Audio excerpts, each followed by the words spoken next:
To do like a bit of coverage for the Unihertz Titan, the original one, not the Pocket. Pocket doesn't really fit my needs, so I've gone with this. Um, Most people that are buying one of these don't necessarily know what they're getting into. A lot of people seem to think it's a BlackBerry clone. A lot of people seem to think it's like a bit like a weird retro throwbacky thing. Uh, but it's kind of neither of those and both of them at the same time. So I want to cover some of the cons with this thing, and I want to cover some of the pros with it.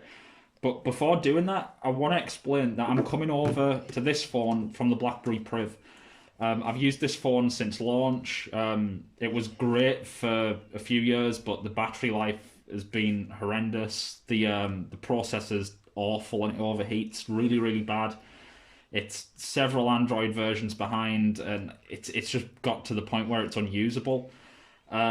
Before the Priv, I had a BlackBerry Classic, which isn't here because I gave it to my mom a few years back.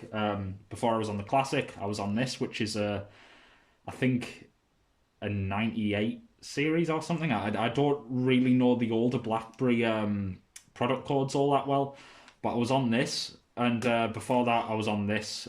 These phones are from the same like generation, if you like. They're just like this one's slightly newer than that one.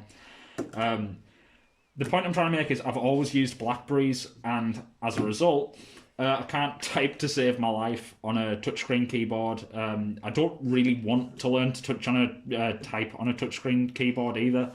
I like physical keys. I think physical keys are like king when it comes to either instant messaging, writing emails, and just general productivity on like devices like these. But yeah, that said, this is coming from the point of view of someone that's used Blackberries since like 2006, 2007 maybe. So keep that in mind when going into like seeing what my views on this thing are like. But yeah, without any further delay, I want to explain the cons first, because ultimately, if you want to get into one of these, you want to know what's not going to fit your needs more than what is going to fit your needs with it, I think, because this device does have some downsides.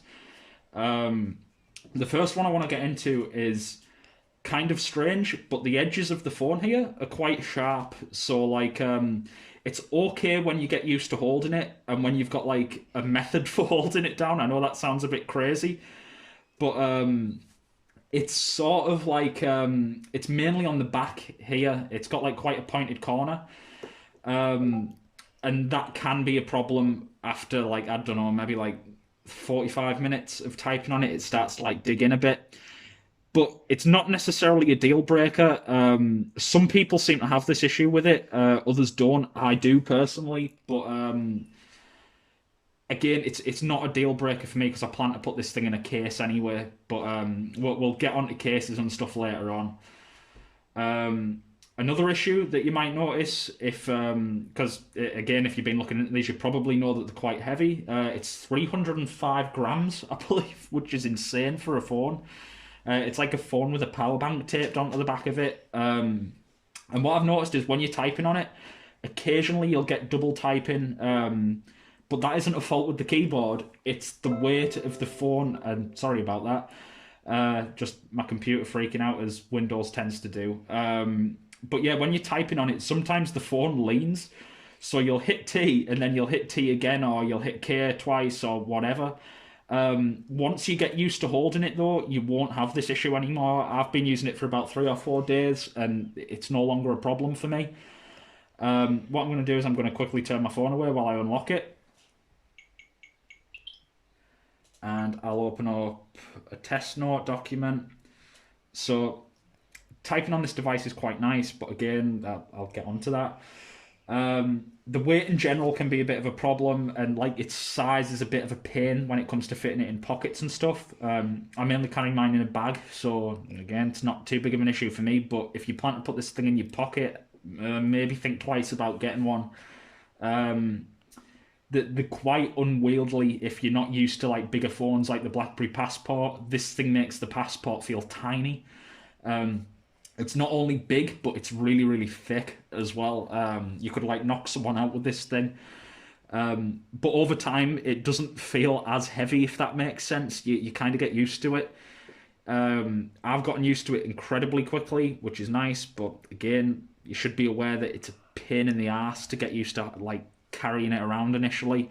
For the first week, it's just a nightmare.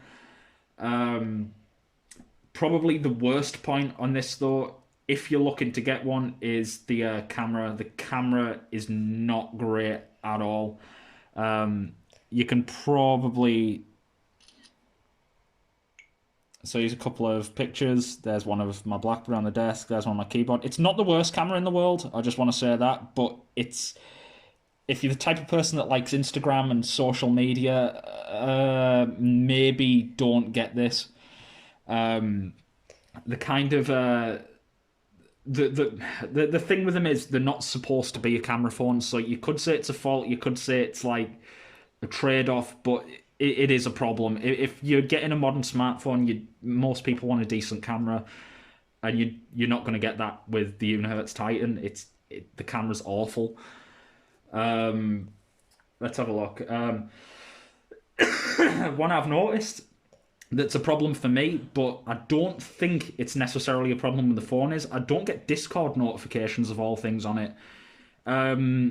Everything else works fine. Email, eBay, WhatsApp, things like that, all great. Just don't get Discord notifications on it. It doesn't matter whether it's open on desktop, doesn't matter whether it's closed on desktop, but Discord notifications aren't working. From what I can tell, though, it seems to be more of a Discord issue and less of a phone issue. Going forward, maybe it'll get fixed, but I wouldn't hold out hope for it. It's not too big of a deal for me anyway, because I usually have Discord open when I'm on my phone. So, again, not an issue for me, but if you're the type of person that needs to respond to messages all the time really quickly and you use Discord a lot, maybe take that into account. The biggest thing with this phone as well, that I'd say is a huge issue, is the security concerns people are having. This phone relies on AddUps for its updates, and if you don't know, AddUps has gone through a bit of controversy in the past in regards to security concerns. I'll let you do your own research on it, but you can get around that with this phone by rooting it. And you can also disable AddUps updates, which means obviously you're not going to get your updates anymore. But it's one of those things. Most phone manufacturers these days are a bit ropey security-wise anyway, and privacy-wise. Let's face it, it's Android. Google monitors everything you do. So I don't know. It's one of those. It is a problem, but people are trying to hold this up to like the same standards as a BlackBerry, and again, it's not a BlackBerry, it's a Unihertz. So I don't know, as far as security goes, if you're a BlackBerry guy that's into BlackBerries for the security, avoid this thing like the plague. But if you're into BlackBerries just for the keyboard and you're not really too bothered about the privacy concerns, maybe watch on and see what you think. Let's see what else there is. Oh yeah, like quality control wise, I noticed a very small thing. It doesn't particularly bother me that much, but I know some people are very finicky with finishings and things. It's got screws on the side here. On this side, the screws are recessed quite nicely and they're sort of like flush. Where on this side of the phone, they protrude very, very, very slightly. You can't really see it even, but you can feel it. I know it's a bit of a nitpick, but that is something that would bother some people. It bothered me initially, but I've kind of gotten used to it. You can kind of see it here, but not here. But yeah, it's something that I've decided like isn't a problem, but it's worth mentioning because it'll bother some people. The video is probably going to cut off, so I expect a jump cut here, and I'll continue on from this point. Okay, so back after that jump cut. Sorry about that. Phone can only record about 10 minutes, and we were 9 minutes in. So yeah, the screws on the side, slight thing that might bother some people. Doesn't bother me. Shouldn't bother you. It's purely cosmetic, and even then, I don't know if you could call it cosmetic when you can't really see it. Let's think. What else? It's impossible to one-hand this fucking thing. It's huge. Maybe if you have giant hands, you can get away with it, but I don't, so I can't. yeah, what one-hander in this like you would with a BlackBerry Classic just isn't something that's possible. It's very very unwieldy when you're holding it one-handed. But even then, when I used the Priv, I always used this thing two-handed as well because it's quicker to type with two hands. Might not be an issue for you, but if you want to one-hand it's an issue. Don't buy it if you plan to do that. Accessories for this thing are another issue. They're very, very expensive in comparison to other phone accessories. Like, you can go on eBay and get, like, I don't know, a case for your Samsung phone, like a jelly case for a couple of bucks, where the cheapest cases I can find for this are around $15 or around £10, because I'm in the UK, obviously, if my accent didn't give it away. The more expensive, but you have to keep in mind that this is a niche device. So there's not a lot of people that own these, let alone people that are going to buy accessories for them. So I do understand that there is a bit of a premium there. I've bought a Case Rocks case for this, I think it is, which is just like a protective case to stop it getting scratched up. And I spent £10 on that, coming from Germany. You can get like a flip leather case for it. Sorry, hang on. You can get a flip leather case for it, but those are around the £25 mark. So yeah, a little bit steep. But if you're just going for this for the ruggedness, I wouldn't worry about putting it in a case anyway, because it's hard as nails.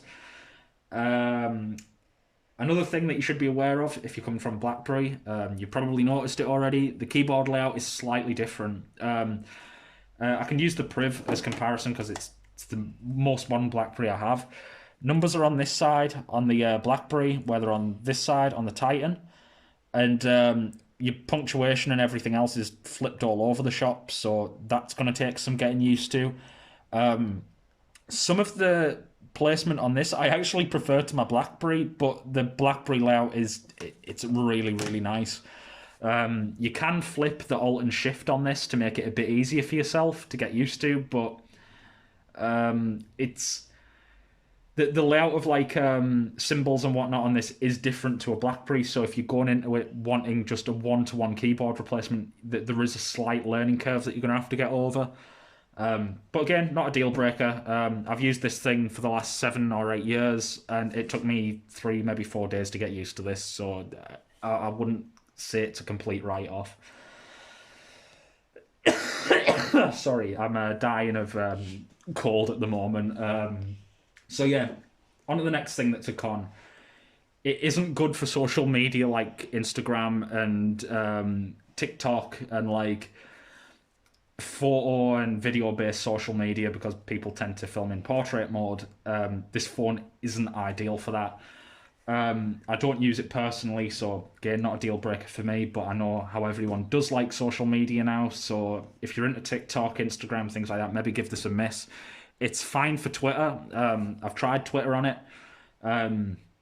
Works great for that, but any photo and video based social media sites, maybe avoid using those on it, or maybe avoid buying this phone entirely if you're a social media like focused person.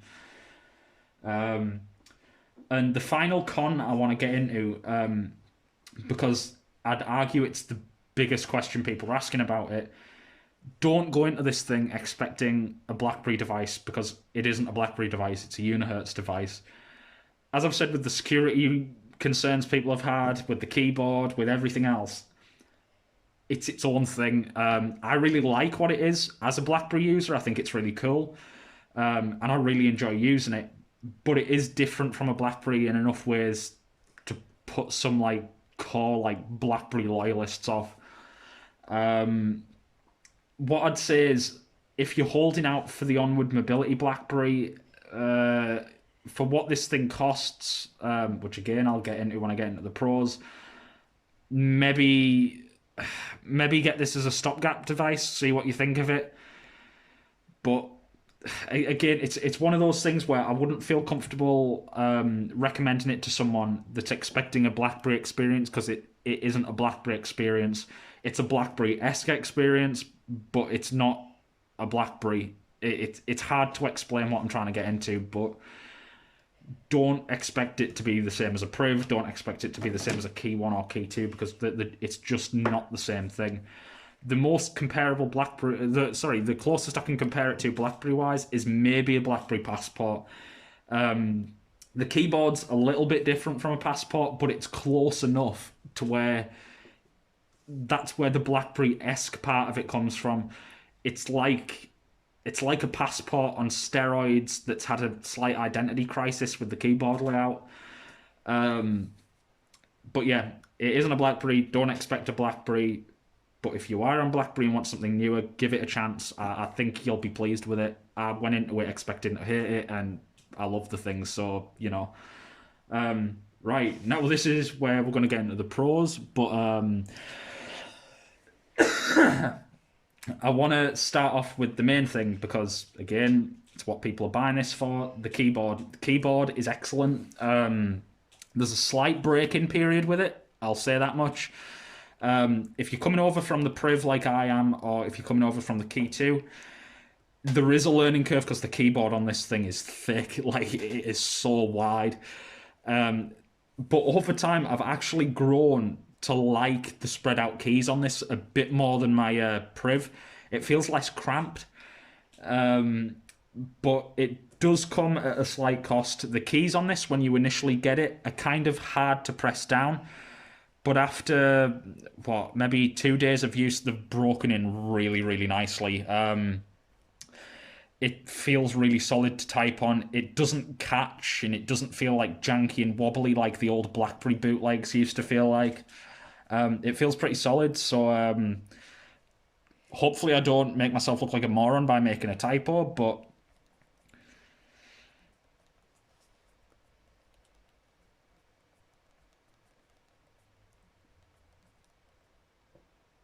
yeah, I'm still getting used to the Alt key, but I'm getting there. It is nice to type on. It feels pretty solid. But yeah, it feels pretty solid. And that space there was me doing that, by the way. It's not like an error or anything like that.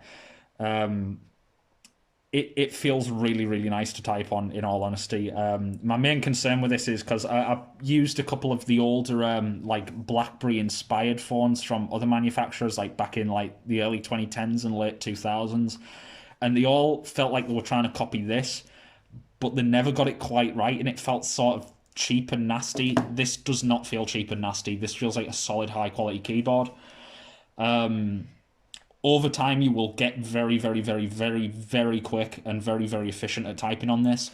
I'm getting there with it, but again, I've only had it for like less than a week. But I am getting there, and I'll post an update if anything goes wrong with it or anything like that. But so far, so good. The typing experience is excellent.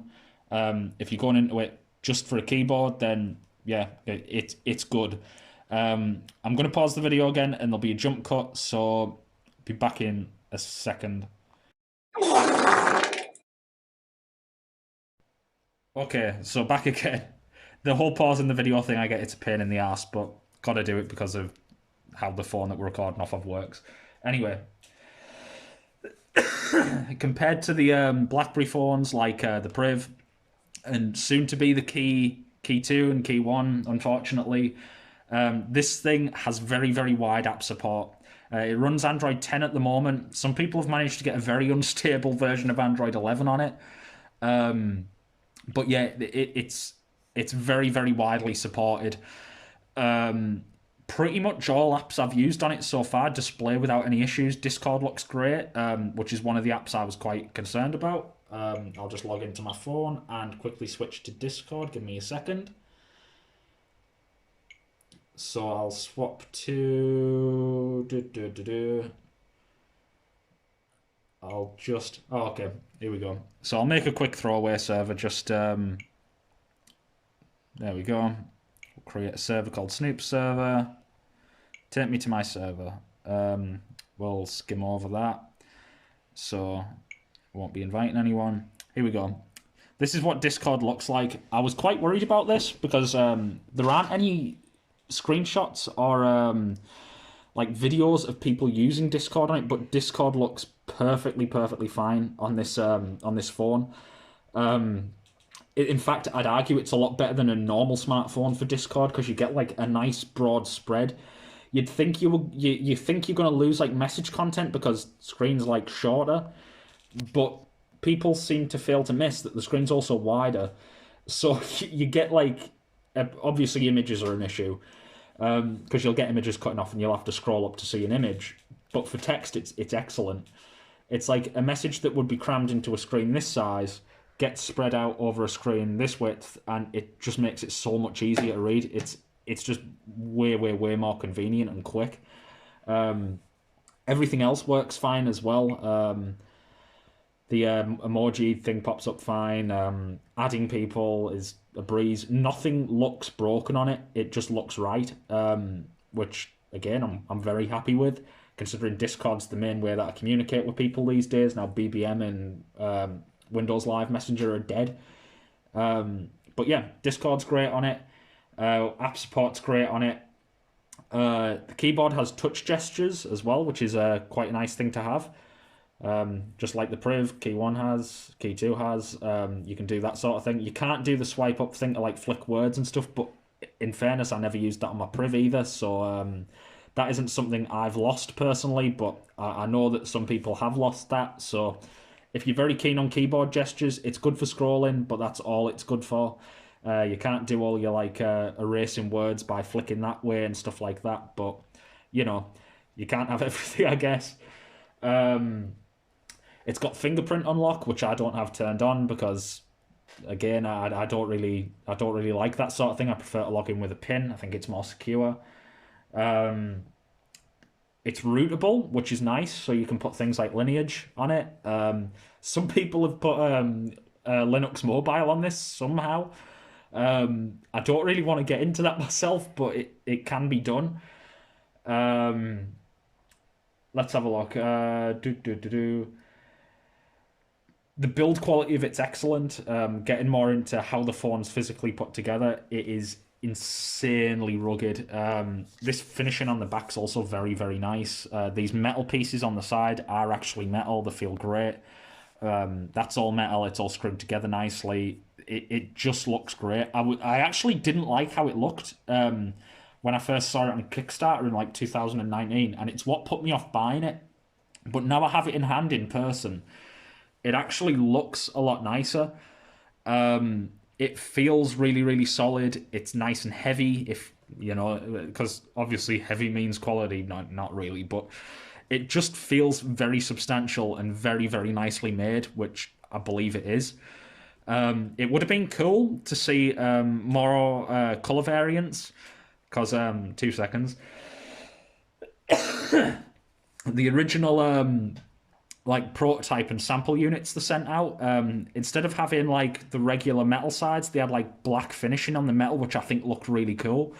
They should have made that a color option, I think, maybe just for the Kickstarter people. But yeah, I would have liked to have seen more color options. But if I was going to buy one, I'd have probably bought it in this color anyway, because it feels more like BlackBerry. I don't have my classic at hand, but it like the whole silver and black thing, just it's kind of like a BlackBerry look, I think. Let's have a look. Accessories, that's what I want to get into. It's both a pro and a con. I've touched on the cons of accessories, but the pros of accessories are, well, it has accessories. I didn't think I'd be able to find a case for this, but I found one straight away on eBay in like 2 seconds. Screen protectors are widely available, and in fact, another pro is that it comes with 2 screen protectors. One's on the phone when you get it, one's in the box. I managed to fuck both of them up. The one that was on it had air bubbles on it, so I took it off and threw it away. The second one, I put it on and I got dust under the fucking screen protector, so I ended up with bubbles under it. So again, took that one off and threw it away. I've ordered some more. I don't know whether I'll use them, but having them's a nice thing. I'll also do a review of the case when I get that. Let's see what else I've got here. Battery life on it's unbelievable. It's like terrifyingly good. I'll do my thing again. And here we go. Battery life is mental. It's on 27% currently. It should last until 11. Now that isn't 11 o'clock at night tonight, that's 11 o'clock tomorrow morning. I last charged this thing 2 days ago, and my screen usage is about 8 hours and 19 minutes according to this. I haven't got battery saver on, I haven't got battery manager on. It's just running as it came out of the box. The battery on it's insane, especially coming over from a device that had awful battery life. It also never overheats like this thing did, which again is very nice. It comes with a charger, which I know sounds ridiculous to mention, but a lot of phones apparently don't come with chargers anymore. It comes with a charger, it comes with a set of earbuds, which admittedly suck, but at least it comes with them. Has a headphone jack. I believe it also has support for Unihertz's own brand wireless earbuds, which I'm not a fan of. I don't really like wireless earbuds and things, but that's a whole other rant for another video. It comes with dual SIM, which means you can have 2 SIM cards in this thing. So again, if you're like a BlackBerry user coming from things like the Key 2 LE, in some regions that thing had dual SIM. And for business people, that can be quite important. You have a personal SIM for your like friends and family, and then you have a work SIM for your your work life. It helps you with that sort of balance. I've only got 1 SIM card in it at the minute, but again, it's a nice feature to have.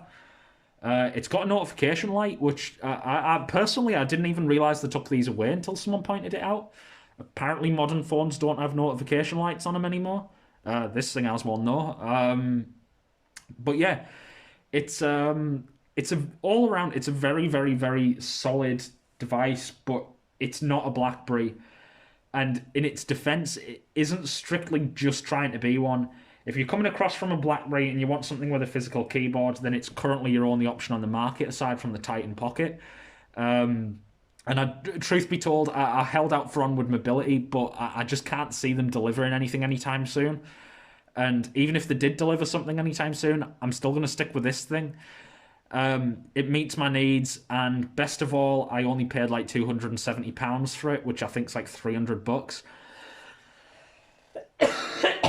Sorry, it's a cheap. Well, I say cheap.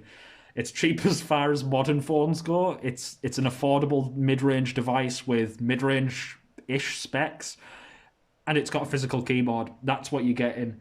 But yeah, I'm more than happy with it. We're going to pause the video here, and I'm going to make one more closing thought after this. Okay, to close, the one thing that I do want to point out with this, hopefully Unihertz do see this. I don't think they will, because my channel's got like maybe 20 subscribers at best. But I think that they're onto something with this. There is a hole in the market for a QWERTY keyboard device, like a physical keyboard device. BlackBerry have been letting people down for quite a while now. There's been quality issues with the Key 2 and the Key 1. The Key 1 had a screen issue where the screen lifted out on some units. The spacebar with the touch sensor in it failed on the Key 2 for a lot of people. The Priv had the god-awful overheating processor and terrible battery. I think Unihertz have delivered a pretty solid package for a very, very good price. But it's hard to ignore that most people aren't going to like ignore the fact that it's like here's a BlackBerry from like 10 years ago. Do you know where I'm getting at? It's not only is it as thick, in fact it might be slightly thicker, it's way, way bigger as well. And a lot of people aren't going to be able to get away with that, and I perfectly understand that. I really do. Going forward, I would like to see Unihertz do a slimline model of this phone specifically. Not the Titan Pocket, but this phone. There are a lot of people out there that like the BlackBerry Passport, and if they made a slimline, or I don't know, let's call it the Titan business model, like a slimline version of this with slightly, like, I don't know, classier finishing, let's say, I think it would appeal to a lot of people, and specifically a lot of people that are on the Crackberry forums. I think they would jump ship to Unihertz. if they made something like that. Something more BlackBerry-ish in terms of like slimness.